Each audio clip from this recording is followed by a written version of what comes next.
ఒక చుక్క నూనె కూడా లేకుండా సింపుల్గా పల్లీ చట్నీ చేసేద్దాం రండి.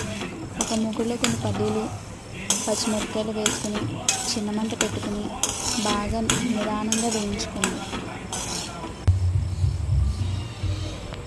పల్లీలు కొంచెం బాగా చిన్న మంట మీద వేయించండి. పెద్ద మంట పెట్టినట్లయితే పల్లీలు కలర్ వచ్చేసి లోపల వేగకుండా చట్నీ టేస్ట్ బాగోదు.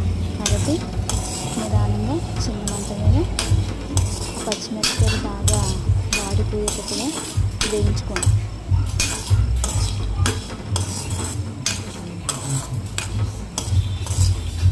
తర్వాత